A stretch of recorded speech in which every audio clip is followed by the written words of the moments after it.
بسم اللہ الرحمن الرحیم الحمد للہ رب العالمین اللہم صلی علی سیدنا محمد وعلی آل سیدنا محمد وبارک وسلم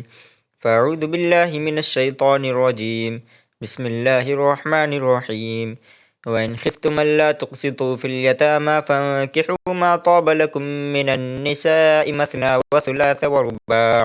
فإن خفتم ألا تعدلوا فواحدة أو ما ملكت أيمانكم ذلك ادنى الا تعولوا۔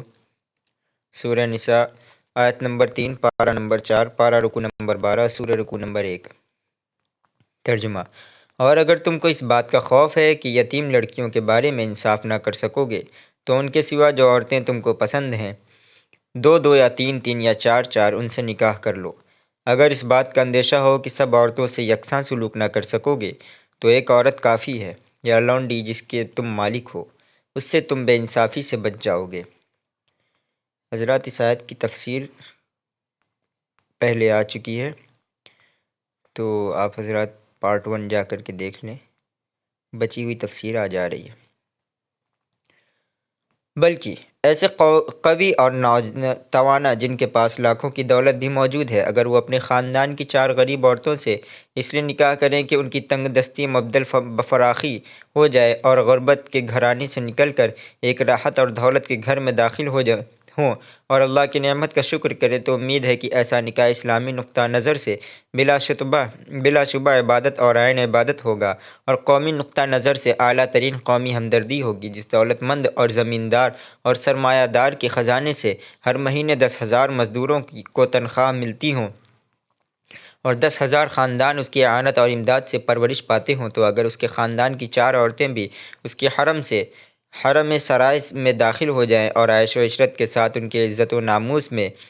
بھی محفوظ ہو جائیں تو عقلاً و شرعاً اس میں کوئی خرابی نظر نہیں آتی۔ بلکہ اگر کوئی بادشاہ یا صدر مملکت یا وزیر سلطنت یا کوئی صاحب ثروت اور و دولت بذریعہ اخبار یہ اعلان کرے کہ میں 4 عورتوں سے نکاح کرنا چاہتا ہوں اور ہر عورت کو 1 لاکھ مہر دوں گا اور 1 بنگلہ کا ہر ایک کو مالک بنا دوں گا، جو عورت مجھ سے نکاح چاہے وہ میرے پاس درخواست بھیج دے، تو سب سے پہلے انہی بیگمات کی درخواستیں پہنچیں گی جو آج تعداد ازدواج کے مسئلے پر شور برپا کر رہی ہیں۔ یہی بیگمات سب سے پہلے اپنے آپ کو اور اپنی بیٹیوں اور بھتیجیوں اور بھانجیوں کو لے کر امراء اور وزراء کے بنگلوں پر خود حاضر ہو جائیں گی، اور اگر کوئی امیر اور وزیر ان کے قبول کرنے میں کچھ تعمل کرے گا تو یہی بیگمات دل آویز طریقے سے ان کو تعدد ازدواج کے فوائد اور منافع سمجھائیں گی۔ نمبر 2، نیز بسا اوقات ایک عورت امراض کی وجہ سے یا حمل اور قوالد النساء کی تکلیف میں مبتلا ہونے کی وجہ سے اس قابل نہیں رہتی کہ مرد اس سے منتفع ہو سکے، تو ایسی صورت میں مرد کی زنا سے محفوظ رہنے کی عقلاً اس سے بہتر کوئی صورت نہیں کہ اس کو دوسرے نکاح کی اجازت دی جائے۔ حکایت: ایک بزرگ کی بیوی نابینا ہو گئی تو انہوں نے دوسرا نکاح کیا تاکہ یہ دوسری بیوی پہلی بیوی نابینا کی خدمت کر سکے۔ اہل عقل فتویٰ دیں کہ اگر کسی کی پہلی بیوی معذور ہو جائے اور دوسرا نکاح اس لیے کرے تاکہ دوسری بیوی پہلی بیوی کی خدمت کر سکے اور اس کے بچوں کی تربیت کر سکے، کیا یہ دوسرا نکاح عین عبادت اور عین مروت اور عین انسانیت نہ ہوگا؟ نمبر 3، نیز بسا اوقات عورت امراض کی وجہ سے یا عقیم بانجھ ہونے کی وجہ سے تودد النساء نسل کے قابل نہیں رہتی اور مرد کو بقائے نسل کی طرف فطری رغبت ہی ہے۔ ایسی صورت میں عورت کو بے وجہ طلاق دے کر علیحدہ کرنا یا اس پر کوئی الزام لگا کر طلاق دے دینا، جیسا کہ دن رات یورپ میں ہوتا رہتا ہے، یہ صورت بہتر ہے، یا یہ صورت بہتر ہے کہ اس کی زوجیت اور اس کے حقوق کو محفوظ رکھ کر دوسرے نکاح کی اجازت دے دیں۔ بتلاؤ کون سی صورت بہتر ہے؟ اگر کسی قوم کو اپنی تعداد بڑھانی منظور ہو یا عام طور پر بنی نوع کی افزائش نسل مد نظر ہو تو سب سے بہتر یہی تدبیر ہو سکتی ہے کہ ایک مرد کئی شادیاں کرے تاکہ بہت سی اولاد پیدا ہو۔ نمبر 4، نیز عورتوں کی تعداد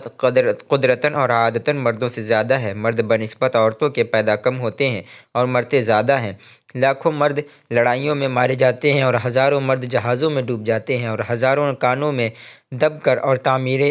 تعمیرات میں بلندیوں سے گر کر مر جاتے ہیں، اور عورتیں پیدا زیادہ ہوتی ہیں اور کم مرتی ہیں۔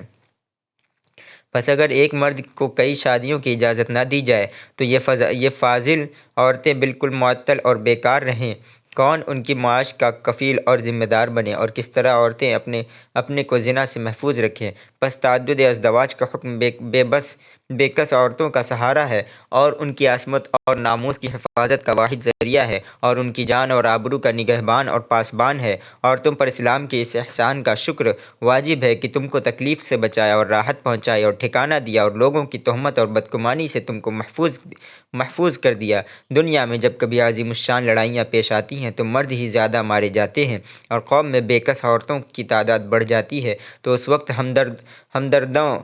ہمدرداں قوم کی نگاہیں اس اسلامی اصول کی طرف اٹھ جاتی ہیں۔ ابھی 30 سال قبل کی بات ہے کہ جنگ عظیم کے بعد جرمنی اور دوسرے یورپی ممالک جن کے مذہب میں تعدد ازدواج جائز نہیں، عورتوں کی بے کسی کو دیکھ کر اندر ہی اندر تعدد ازدواج کے جواز کا فتویٰ تیار کر رہے تھے۔ جو لوگ تعدد ازدواج کو برا سمجھتے ہیں، ہم ان سے یہ سوال کرتے ہیں کہ جب ملک میں عورتیں لاکھوں کی تعداد میں مردوں سے زیادہ ہوں تو ان کی فطری اور طبعی جذبات اور ان کی معاشی ضروریات کی تکمیل کے لیے آپ کے پاس کیا حل ہے، اور آپ نے ان بے کس عورتوں کی مصیبت دور کرنے کے لیے کیا قانون بنایا ہے؟ افسوس اور صد افسوس کہ اہل مغرب اسلام کے اس جائز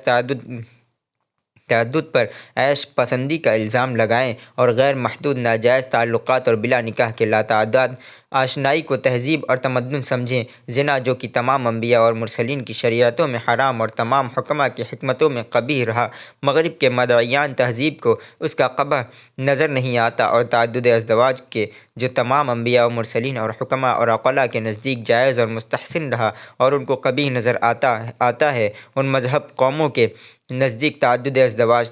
تو جرم ہے اور زنا اور بدکاری جرم نہیں۔ نمبر 5، عورتیں مرد سے عقل میں بھی نصف ہیں اور دین میں بھی نصف ہیں، جس کا حاصل یہ نکلا کہ ایک عورت ایک مرد کا ربع یعنی چوتھائی ہے، اور ظاہر ہے کہ 4 ربع مل کر ایک بنتے ہیں۔ معلوم ہوا کہ 4 عورتیں ایک مرد کے برابر ہیں، اس لیے شریعت نے ایک مرد کو 4 عورتوں سے نکاح کی اجازت دی۔ ایک عورت کے لیے متعدد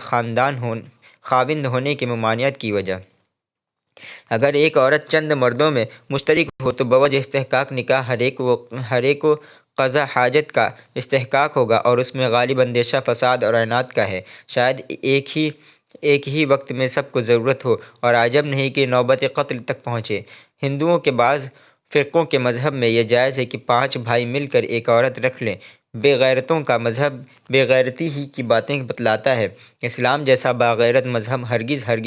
اس کی اجازت نہیں دیتا کہ عورت کبھی کسی سے ہم آغوش اور ہم کنار ہو اور کبھی کسی سے۔ نمبر 2، مرد فطرتاً حاکم ہے اور عورت محکوم ہے، اس لیے کہ طلاق کا اختیار مرد کو ہے۔ جب تک مرد عورتوں کو آزاد نہ کریں تو عورت دوسرے مرد سے نکاح کر سکتی ہیں۔ جیسے باندی اور غلام باختیار خود قید سے نہیں نکل سکتی، اسی طرح عورت باختیار خود قید نکاح سے نہیں نکل سکتی۔ باندی اور غلاموں میں اگر اعتقاق ہے تو عورتوں میں طلاق غرض یہ کہ جب مرد حاکم ہوا تو عقلاً یہ تو جائز ہے کہ ایک حاکم کے ماتحت متعدد محکوم ہو، اور متعدد اشخاص کا ایک حاکم کے ماتحت رہنا موجب ذلت و حقارت ہے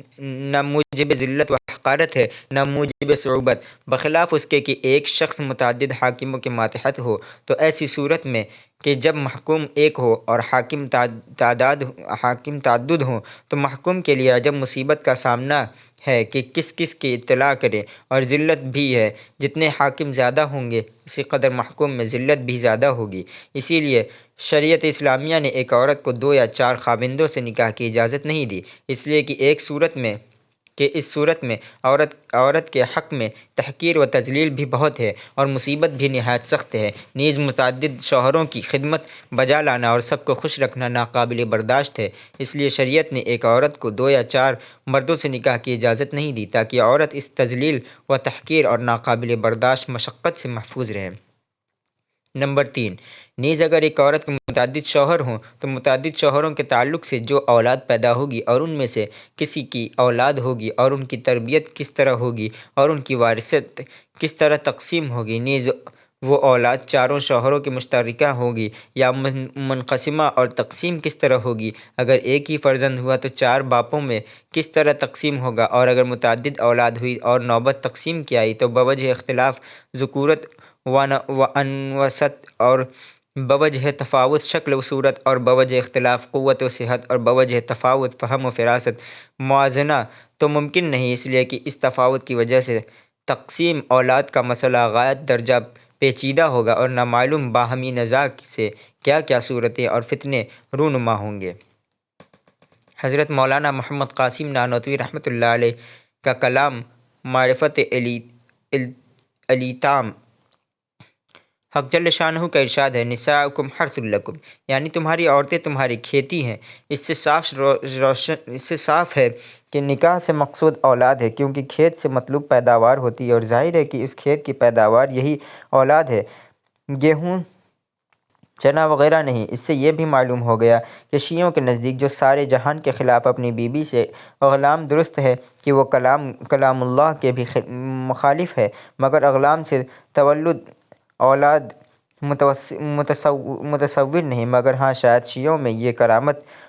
کرامت ہو کہ نطفہ ادھر سے ادھر چلا جاتا ہو۔ باقی رہا جملہ فَأْتُوا حَرْثَكُمْ أَنَّىٰ شِئْتُمْ، جس کا مطلب یہ ہے کہ اپنی زمین میں بیج ڈالنے کے لیے شرق کی طرف سے جاؤ یا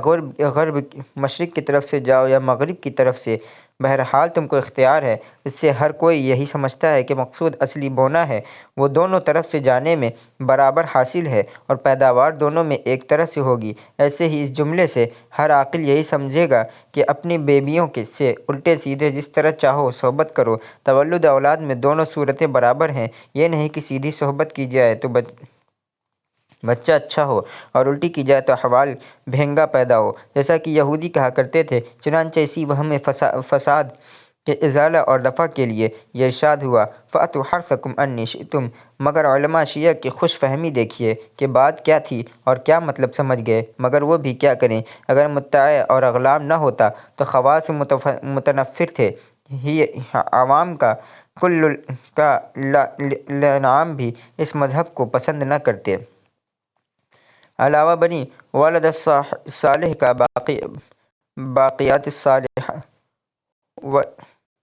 باقیات الصالحات میں سے ہونا بھی اولاد کے مقصود ہونے پر شاہد ہے، کیونکہ اگر شہوت رانی ہی مقصود اور اولاد مقصود نہ ہوتی تو ان کے حساب سے اولاد کا ہونا اور نہ ہونا برابر ہوتا۔ اگر صالح ہوتی تو کیا اور فاسق ہوئی تو کیا۔ اور علی ھذا القیاس سقی ما غیر، یعنی عورت حاملہ من الغیر سے جمع اور حرام نہ ہوتا۔ چنانچہ ظاہر ہے بہرحال مقصود اصلی نکاح سے اولاد ہے، شہوت رانی مقصود اصلی نہیں۔ جیسے عقل غذا سے بدل ما یتحلل مقصود ہے اور بھوک مثل چپراسی سرکاری اس بیگار کے لیے متقاضی ہے، ایسے ہی عورتوں سے اولاد مطلوب ہے اور شہوت جمع تقاضا جمع کے لیے ساتھ لگا دی گئی، مگر جب اولاد مقصود ٹھہری، چنانچہ آیت مستور اس پر شاہد ہے اور نیز عقل سلیم اس پر گواہ، تو پھر ایک عورت کا زمانہ واحدہ میں دو یا زیادہ مردوں سے نکاح کی اجازت قرین عقل نہ ہوگی، اس لیے کہ زمین کی پیداوار تو سب ایک سی ہوتی ہے اور اس کے سب دانے باہم متشابہ ہوتے ہیں، خورش میں سب یکساں، کسی کو کسی پر کچھ فوقیت نہیں، اس لیے شرکت میں کوئی خرابی پیش نہیں آتی، اعلی سویہ تقسیم ہو سکتی ہے۔ پر اولاد میں اگر اشتراک تجویز کیا جائے تو ایک نزاع عظیم برپا ہو جائے، اس لیے کہ اول تو یہی کچھ ضرور نہیں کہ ایک سے زیادہ بچہ پیدا ہو، اور دو تین پیدا بھی ہوئے تو کچھ ضرور نہیں کہ سب لڑکے ہی ہوں یا سب لڑکیاں ہی ہوں، اور پھر سب ایک ہی نمبر کے عاقل و فاضل ہوں، بلکہ عادت اللہ یوں ہی جاری ہے کہ جیسے پانچوں انگلیاں یکساں نہیں ہوتیں، ایسے ہی تمام اولادیں یکساں نہیں ہوتی، تو پھر تقسیم اولاد کی کیا صورت ہوگی، خاص کر جب کہ بچہ ایک ہو اور عورت کے خاوند متعدد ہوں، یا خاوند کا عدد تو زوج ہو اور اولاد کا عدد طاق ہو، تو اور بھی دشواری ہوگی۔ ہاں اگر اولاد کاٹنے پھاٹنے کے قابل ہوتی تو مثل غلہ مشترک پاجامہ مشترک کاٹ پھاٹ کر برابر کر لیتے، اور نزاع دفع کے لیے بمثل غلام عورت کا ہر وقت ایک حال رہتا، اور یہ تفاوت احوال اور اختلاف کیفیہ مزاجی نہ ہوتا، تو ہفتہ وار یا ماہ وار یا سال وار اور ایک خاوند کے پاس رہا کرتی، مگر اول تو ہر دم اور ہر حال میں رحم زن نطفہ کو قبول نہیں کرتا، دوسرے یہ کہ اختلاف احوال زن بسا اوقات اختلاف ذکورت وانوثت اور عقلی اور بے عقلی کا سبب بن جاتا ہے۔ چنانچہ جو لوگ دقائق طبیعیہ اور حقائق موجبات اختلاف اور امزجہ اولاد سے واقف ہیں، وہ خوب جانتے ہیں کہ وقت جمع جو کیفیت والدین اور خصوصاً والدہ پر غالب ہوتی ہے، وہی کیفیت اولاد کے حق میں خلق اور طبیعت بن جاتی ہے، اور والدین کی کیفیت مزاجی کو اولاد کے اخلاق اور عقل میں داخل تام ہے۔ الغرض بوجہ تفاوت احوال معلومہ یہ ممکن نہیں کہ غلام کی طرح عورت نوبت بنوبت ہر خاوند کے پاس رہا کرے، کیونکہ خدمت غلام کوئی اور امر معین نہیں جو اس کے مقدار تعین نوبت میں ملحوظ رہے، اس لیے وہاں وہ زمانہ جس میں خدمت معتدد تمام شرکاء کے نزدیک ادا کر سکے معین ہو سکے گا، اور عورت میں خدمت فراش یعنی جمع کی مقدار نوبت کی تعین نہایت دشوار ہے۔ علاوہ ازیں مرد میں ہر لحظہ حاجت الی الاجماع کا احتمال ہے، اور یہ حاجت بدون عورت کے رفع ہونا محال ہے، بخلاف غلام کے۔ اگر غلام موجود نہ ہو تو وہ اپنا کاروبار اپنے ہاتھ سے بھی انجام دے سکتا ہے، اور جمع میں یہ متصور نہیں تو ان وجوہ سے زوجہ میں شرکت خلاف مصلحت ہوئی۔ ملخص الزوجیہ 40 صفحہ نمبر 18 جلد نمبر 2 تا صفحہ نمبر 22 جلد نمبر 2۔ الغرض شریعت نے ان فتنوں کا دروازہ بند کرنے کے لیے ایک عورت کے لیے متعدد مردوں سے نکاح کو ممنوع اور حرام قرار دیا۔ وَآتُوا النِّسَاءَ صَدُقَاتِهِنَّ نِحْلَةً فَإِن طِبْنَ لَكُمْ عَن شَيْءٍ مِّنْهُ نَفْسًا فَكُلُوهُ هَنِيئًا مَرِيئًا۔ صدق اللہ العظیم۔ اور ان عورتوں کو ان کے مہر خوشی سے دے دیا کرو، ہاں اگر وہ اپنی خوشی سے اس میں سے کچھ تم کو چھوڑ دیں تو اسے ذوق و شوق سے کھا لو۔ وآخر دعوانا ان الحمد للہ رب العالمین۔